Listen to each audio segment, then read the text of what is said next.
Esse é o Mundo em Revolução e nós vamos falar agora sobre a situação na Ucrânia, hoje, dia 30 de dezembro de 2024, 1 hora da tarde aqui no Cairo, também lá em Kiev, 8 da manhã no Rio de Janeiro, no horário de Brasília, no momento que eu gravo esse vídeo. E bom, tivemos um pequeno ataque russo contra a Ucrânia, com mais alguns drones que não causaram nenhum grande problema, embora tenham atingido algumas coisas aqui no sul da Ucrânia.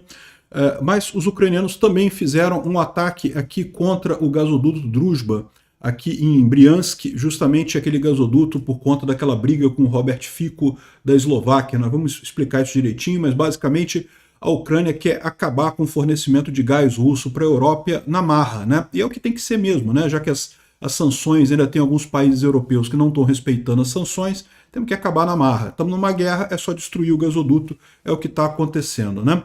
Também teve um posto de comando russo aqui na região de Zaporizhia, que foi destruído pelos ucranianos e causou um grande prejuízo para os russos por aqui, né? O Lavrov diz que não aceita nenhuma das alternativas de pacificação feitas pela equipe do Trump, né? O que é lógico, eu já expliquei para vocês, a única coisa que salva o Putin nesse momento é a capitulação completa da Ucrânia, né? Ou seja, o Putin precisa que o Trump simplesmente abandone a Ucrânia. Se o Trump quer negociar qualquer coisa, já não é suficiente para a Rússia, né? E no final das contas é o que vai acabar acontecendo, o Trump só vai ter a alternativa de mandar mais armas para a Ucrânia para acabar com essa guerra rápido com a Rússia, e nesse sentido temos uma boa notícia, a administração Biden vai mandar 15 bilhões de dólares dos ativos russos congelados nos Estados Unidos para a Ucrânia. Olha que coisa bacana, né? Uma boa ajuda, 15 bilhões de dólares é um bom dinheiro, né? Isso vai ajudar, inclusive, entre outras coisas, com a questão do Robert Fico aqui da Eslováquia, que ameaçou agora cortar a energia para a Ucrânia. Né, vocês sabem, a Ucrânia tem sido alvo de ataques covardes contra a sua infraestrutura de energia aqui nessa guerra genocida, nessa guerra de invasão absurda, e passou a depender da Europa, de importação da energia da Europa. Né? Uma parte dessa energia, cerca de 19%, vem da Eslováquia, né? E a Eslováquia está ameaçando não vender mais para a Ucrânia. Vamos entender quais são os impactos disso daí. Adianto para vocês que não faz muita diferença não. Outra coisa em que chamou a atenção de ontem para hoje foi a Folha de São Paulo ganhando o seu jabá dos russos. Né? É lógico, é o que eu falo para vocês. O pessoal tem essa ideia que não, que a influência russa nas redes sociais faz diferença. Não faz, as redes sociais destroem a influência russa. A influência russa morre por conta das redes sociais. Ela era muito forte na época que os russos compravam os jornalistas dos grandes jornais. É por isso que esse pessoal é todo mundo russete. Vamos entender esse caso aqui, que chega a ser vergonhosa a reportagem da Folha dizendo que não, que está em Moscou e está tudo funcionando, igual do Tucker Carlson. Lembra aquela reportagem do Tucker Carlson que eu critiquei lá no meu vídeo, lá no Diário da Quarentena? Então, eles fizeram uma reportagem igualzinha do Tucker Carlson, falando não, que está tudo normal em Moscou, que as coisas estão funcionando. Olha, lógico, vai lá em Donbass para você ver como é que estão as coisas, vai aqui na linha de frente para você ver como é que estão as coisas, né? Em Moscou está tudo tranquilo mesmo, né? Eu fui lá em Kharkiv, essa cidade aqui, ó, pertinho da fronteira, pertinho da linha de frente aqui na região de Kharkiv, né? E a cidade está funcionando também normal. Na Ucrânia também as coisas funcionam normais também, não tem esse negócio não, esse critério que esse pessoal quer dizer para dizer que a Rússia está bem e coisa e tal. Não, a Rússia não está bem. Vai por mim. Vamos falar sobre esses e outros assuntos em detalhes. Essas notícias foram sugeridas por Estação Verão, Hermes Ogrin e várias outras pessoas. Obrigado aí ao pessoal que sugeriu notícias lá no nosso site, no wrevolving.com. E obrigado a você que está assistindo o nosso vídeo. Se você gosta do nosso conteúdo, por favor, deixe o seu like e se inscreva aqui no canal, né? Pois bem, então teve um pequeno ataque aqui com 43 drones Shahed contra a Ucrânia, né? 21 foram derrubados pela defesa antiaérea, 22 foram suprimidos por guerra eletrônica, então apenas 2 atingiram os alvos. Infelizmente atingiram, tá? Aqui nessa região sul aqui da Ucrânia, na região de Odessa, é uma região importante porque é muito usada para exportação de grãos, né? Aqui no Mar Negro, mas não teve grandes prejuízos com esses ataques, né? Agora, os ucranianos, por sua vez, fizeram um ataque contra o quartel-general em que estão as forças russas ali em Zaporizhia com HIMARS. Foi um ataque bastante danoso para os russos estão reclamando pra caramba, estão chorando pra caramba desse ataque aqui. Dá para você ver que o quartel-general aqui, onde o pessoal tinha toda a posição de comando das tropas russas ali em Zaporizhia, foi totalmente dizimado nesse ataque. HIMARS tem essa característica, né? É muito preciso, ele vai ali naquela posição exata e destruiu o quartel-general dos russos ali, né? Segundo eles estão dizendo, são 6 mortos em ação e 3 feridos, e lógico, a destruição do quartel-general deles lá, que é de onde eles comandavam toda essa operação russa ali em Zaporizhia, né? Bom, outro ataque também que os ucranianos fizeram, e dessa vez usaram também o míssil Peklo, que é aquele míssil que significa inferno em ucraniano, né, e que realmente é um míssil muito potente, é um míssil drone. Ele funciona a jato, é um drone a jato ou um míssil que é pilotado como um drone, como você preferir. O importante é que é uma arma extremamente eficaz e conseguiu atingir a estação de bombeamento aqui do gasoduto Druzhba. Isso daqui é a região de bombeamento, várias bombas foram danificadas aqui. O gasoduto em si não foi danificado, mas o gasoduto não é danificado nunca, porque o gasoduto fica debaixo da terra, né? Seria muito difícil você conseguir danificar o gasoduto, mas o que você danifica são as bombas que empurram o petróleo ou o gás pelo gasoduto, compressores, né, ou bombas que empurram o produto pelo gasoduto, e isso já inutiliza o gasoduto no final das contas, né? Você trocar, isso aqui já é a segunda vez que esse gasoduto é atingido, essa mesma estação de bombeamento é atingida. Aqui, ó, tem aqui a informação dos próprios russos, aqui, isso aqui foi publicado pelos próprios russos, essa imagem, e tem a tradução mais aqui embaixo do que eles falaram. Aqui, ó. As forças armadas ucranianas tentaram atacar o gasoduto de Druzhba, na cidade de Novosibirkov, na região de Briansk, imediatamente depois que o Robert Fico lembrou a Ucrânia da possibilidade de suspensão de suprimentos elétricos e coisa e tal. Isso não tem nada a ver, porque a gente vai falar sobre esse negócio do Fico mais adiante. Mas a Ucrânia já tinha atingido essa mesma instalação alguns dias atrás, antes do Fico falar essas besteiras, então não é a mesma coisa, né? De acordo com o Mesh é o nome de um jornal lá da Rússia, a instalação de Mamai foi atingida hoje às 4h30 da manhã. Preliminarmente foi um foguete drone Peklo. O duto não foi danificado, o duto nunca é danificado, o duto fica debaixo do solo, não é danificado nunca, né? Como resultado do ataque, equipamento técnico foi parcialmente destruído. Ninguém foi ferido. Essa seção do gasoduto é a última estação de bombeamento antes da fronteira com Belarus. A partir dali o gás vai para a Europa, o óleo vai para a Europa, além de outros lugares, né? Então, ou seja, é o que eu falei para vocês, os ucranianos destruíram as bombas do gasoduto ou do oleoduto. Geralmente acontece esses gasodutos, raramente é um duto só, tá? São vários dutos, eles são usados. E muitas vezes o mesmo duto é usado para mais de um tipo de produto, tá? Você pode mandar gasolina às vezes, depois diesel, depois outra coisa, dependendo do horário lá você manda produtos diferentes, né? Enfim, ninguém foi ferido, mas parece que teve dano aqui sim, ou seja, a Ucrânia teve sucesso na intenção dela, que é justamente garantir que as sanções ao óleo e gás russo continuem em efeito, né? Lembra, esse gasoduto Druzhba, ele tem dois ramais, ele tem uma parte dele passa aqui por Belarus, entra na Polônia e vai para outros países europeus, portanto não passa pela Ucrânia. Uma outra parte desse mesmo gasoduto passa aqui pela Ucrânia e chega também aqui na Hungria e na Eslováquia, né? A Ucrânia estava respeitando o contrato assinado para transporte de gás nessa parte do gasoduto que passa pela Ucrânia, só que o contrato se encerra no dia 1º de janeiro agora. A Ucrânia estava respeitando esse contrato em respeito justamente à Hungria e à Eslováquia e à Áustria também, outros países aqui que compram esse gás russo que passa pela Ucrânia, né? A Ucrânia já queria ter fechado esse gasoduto há mais tempo, mas esse pessoal pediu para manter aberto e coisa e tal, então respeitou o contrato. Só que agora o contrato venceu. Já venceu o contrato, e a Ucrânia já falou que no dia 1º de janeiro, às 7 horas da manhã, o gás vai ser cortado, ela não vai renovar esse contrato, né? E a gente vai falar mais adiante que o Robert Fico aqui da Eslováquia está chateadinho, por quê? Porque a grande fortuna que ele está fazendo, né, a família dele está fazendo uma grande fortuna com esse gás, porque ele compra o gás com desconto dos russos e vende para o resto da Eslováquia pelo preço normal, mesmo preço do resto da Europa. Ele que está embolsando isso daí. Não é à toa que o Orbán também está cheio do dinheiro fazendo a exata mesma jogada, né? A Ucrânia vai cortar esse gasoduto aqui. E agora também ela quer destruir esse gasoduto que passa por Belarus também, porque afinal a sanção tem que valer, né? Então vamos destruir o gasoduto aqui de Belarus também da mesma forma. Bom, além disso, a gente teve aqui um caso de trens pegando fogo em Moscou, tá? Isso aqui é caso de ataque de sabotagem ucraniana, certamente algum grupo ucraniano ali em Moscou botando fogo nos trens. E tá aqui, ó, vários trens pegando fogo lá em Moscou, excelente notícia. Isso não é uma coisa assim tão significativa, mas não deixa de ser um pelo no saco lá dos russos, né? Falando sobre a linha de frente, os ucranianos continuam repelindo os ataques russos, a Rússia continua não conseguindo avançar ali na região de Donetsk e perdendo muitos soldados, perdendo muitos blindados. Vocês estão vendo aí vários blindados sendo atingidos por drones dessa companhia 95 aqui da Ucrânia, né?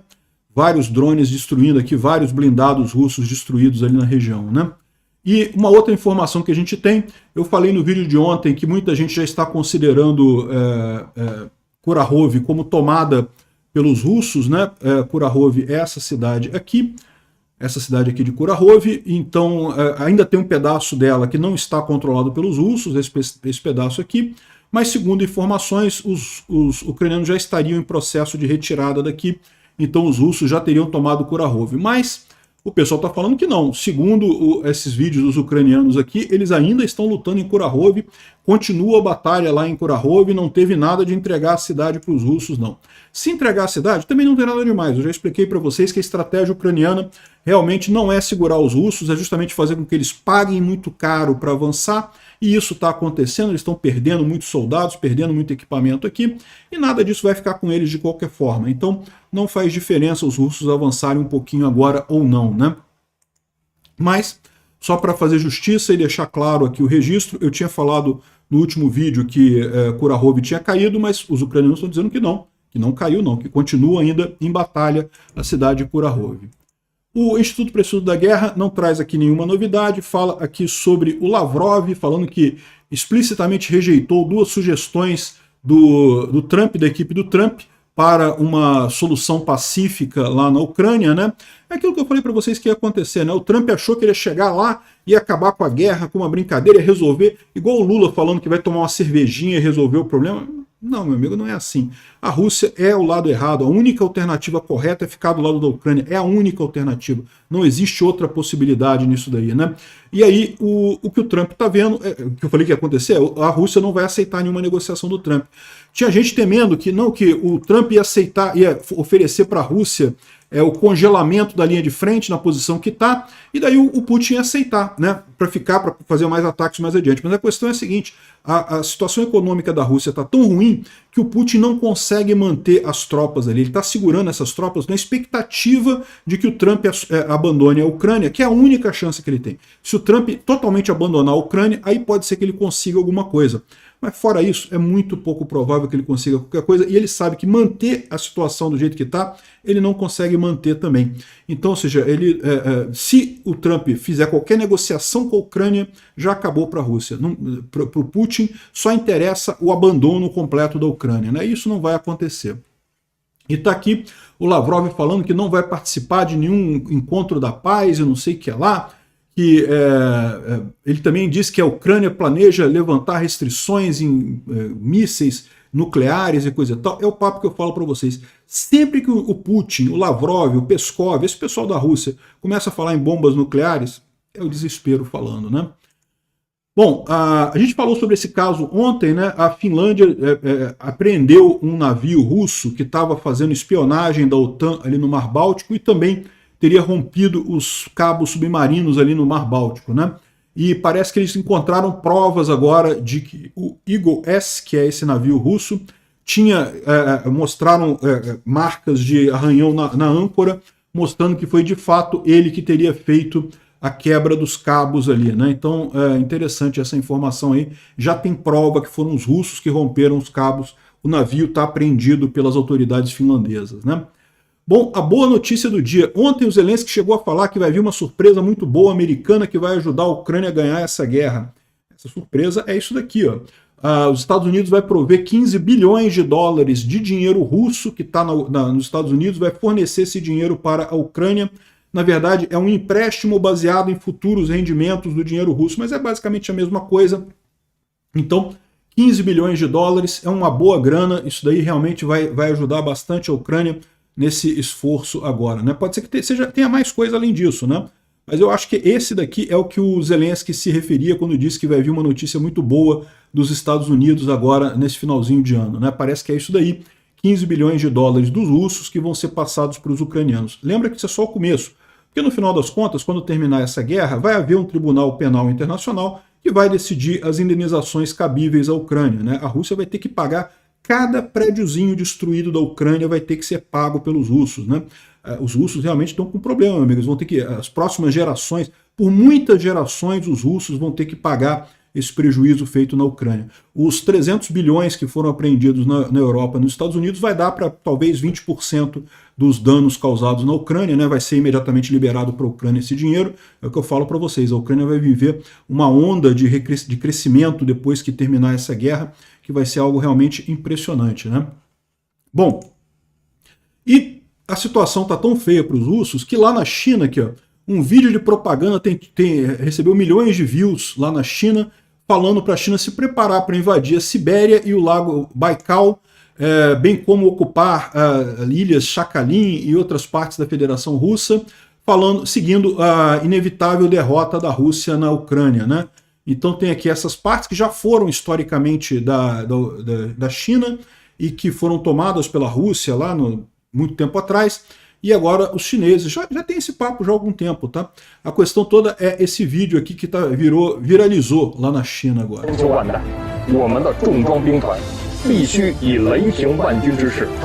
Eu não sei o que o cara está falando, mas segundo estão dizendo aqui, é justamente falando que a Rússia vai perder a guerra, a Rússia vai se despedaçar, a China tem que estar preparada para ocupar essas áreas ali da Rússia, né? E eu acho que vai acontecer mesmo isso, tá? Acho que a Rússia vai acabar se despedaçando. Bom, os ucranianos mandaram um emissário diplomático para a Síria para conversar com Al-Shará, né?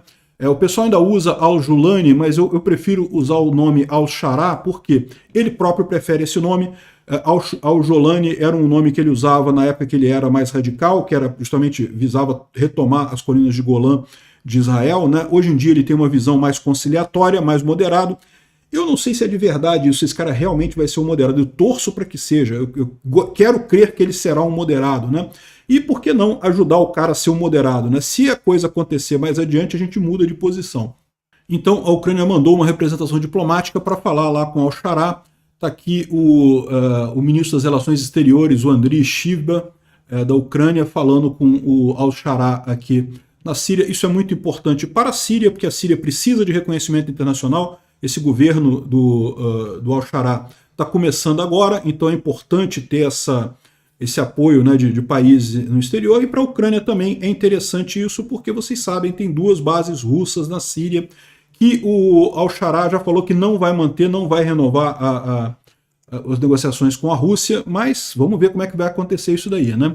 Isso daqui é uma imagem das autoridades sírias inspecionando cada veículo que tem das Forças Armadas russas dentro da base de Khamenei, na Latakia, né? Aqui na Síria, a Síria fica aqui para baixo, tem 2 bases russas, uma aqui em Tartus, essa região aqui, e outra aqui em Latakia. Nessa base de Latakia, fica mais ou menos aqui, ó, essa base aérea aqui. O novo governo sírio já está fazendo um inventário dos veículos que tem lá, porque a Rússia vai ter que sair dali, né? Excelente notícia isso daí.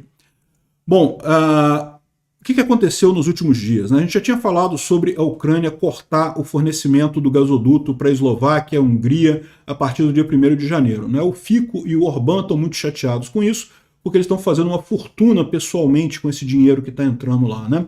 E vai cortar mesmo, né? Aí o Fico falou com o Putin, conversou com o Putin, parece que o Putin não tem solução para ele, não tem outra alternativa, ou seja, melou o negócio mesmo, a Ucrânia fechando o gasoduto, não tem nada que a Rússia possa fazer, é ruim para a Rússia, é ruim para a Eslováquia não muda, é ruim para o Fico, é ruim para o Orbán. Para a Hungria e para a Eslováquia não muda nada, porque eles já pagam preço de mercado mesmo por esse gás, né? Então, a Eslováquia ameaçou, o Fico ameaçou cortar a energia elétrica que a Eslováquia exporta para a Ucrânia, né? A Ucrânia tem sido muito atingida pelos russos, que destruíram várias usinas nucleares, várias usinas termoelétricas do país, e com isso eles precisam importar energia elétrica da Europa. Felizmente tem conseguido isso, tem funcionado muito bem. Eu tive lá o mês de novembro inteiro, não tive problema nenhum com energia. Teve alguns dias, depois de ataques muito fortes, que teve racionamento de energia, mas é bem organizado o racionamento lá, e rapidamente eles resolvem tudo e a energia volta ao normal.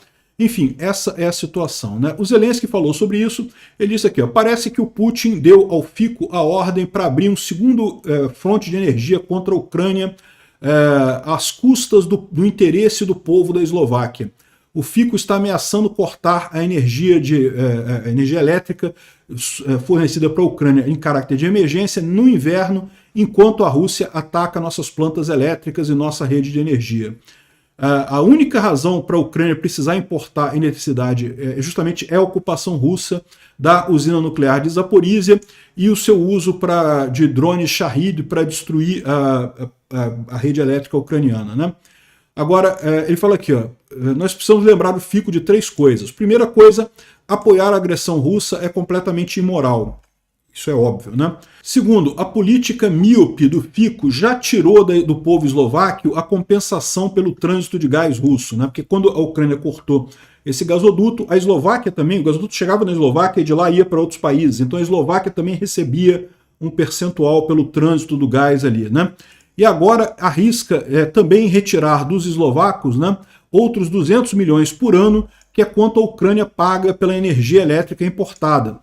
Sim, esse ativo importante não é de graça e o custo é significativo, né? E terceiro, todo mundo na Europa, inclusive as pessoas da Eslováquia, vão descobrir muito mais lucrativo para todo mundo trabalhar em conjunto com seus vizinhos europeus para aumentar o suprimento de energia para a Europa, inclusive gás dos Estados Unidos e outros parceiros. Apenas isso pode reduzir os custos de gás para a maioria das famílias, né? Então, ou seja, o Zelensky está lembrando isso daqui. E a outra coisa que também saiu essa notícia é que a Polônia já se ofereceu para fornecer essa energia para a Ucrânia caso a Eslováquia corte o fornecimento de energia lá, né? Então a Eslováquia ficaria sem receber a grana e não ganharia meio que nada, porque a Ucrânia não vai manter o gasoduto ligado de forma alguma, né? Bom, uma outra notícia interessante, a Kyivstar e a Starlink assinaram um acordo. A Kyivstar é uma das principais operadoras da Ucrânia de celular, acho que é a maior delas, eu não sei se é a maior não, mas é uma grande operadora de celular por lá. Quando eu estava na Ucrânia, eu usei um número da Kyivstar, a internet muito boa, funcionava muito bem a internet deles. E bom, eles assinaram um acordo com a Starlink e vão fazer comunicação via satélite na Ucrânia, tal como vai acontecer nos Estados Unidos. Quando você não tiver sinal de torre de televisão, o seu celular vai falar diretamente com a Starlink. Não dá para, por enquanto, não vai ter chamada nem internet, mas já vai ter SMS. SMS já é uma boa coisa, se você parar para pensar. Numa situação de emergência, você poder mandar um SMS já pode salvar a vida de pessoas, né? Aqui no Brasil seria ótimo ter isso também. Infelizmente, você acha que o governo Lula vai aceitar um acordo com a Starlink que beneficia os brasileiros? Não, não vai aceitar, por rixa com Elon Musk, né? Infelizmente. Bom, e por falar em brasileiro fazendo merda, o Lula faz muita merda, é verdade, mas também a Folha de São Paulo, os jornalistas brasileiros, cara, eu espero que o pessoal tenha ganho. Mônica Bergman, eu espero que você tenha ganho dinheiro, muito dinheiro por essa reportagem dos russos, tá? Porque se não foi por dinheiro, cara, putz, que triste isso, que coisa triste ver uma lambeção de saco do Putin nesse nível, né? Aqui, ó, Moscou se ilumina à espera de 2025, apesar da guerra, né? Ah, que a cidade está normal, as pessoas estão andando nas ruas e coisa e tal. É lógico, porque foi a Rússia que invadiu a Ucrânia, né? Então quem está mais danificado é ali a região de Donbás da Ucrânia, que foi invadida pela Rússia. Ali tem cidades inteiras totalmente destroçadas, famílias inteiras mortas. Ainda não se sabe o número de pessoas que morreram em Mariupol com a invasão russa. Ah, Moscou está longe pra caramba, que diferença faz para Moscou, né? Mas isso daqui é a propaganda russa, querendo dizer que está tudo bem. Não, que a economia está bem, que as pessoas estão aqui, ó. A maioria dos brasileiros que sabem que uma pessoa vive em Moscou ou que visitou a cidade pergunta antes de mais nada como é a vida por lá, imaginando que por causa da guerra é sombria, né? Não, Moscou tá longe pra caramba, que diferença vai fazer? É sombria por causa da economia, a economia da Rússia que tá desabando, né? As ruas estão...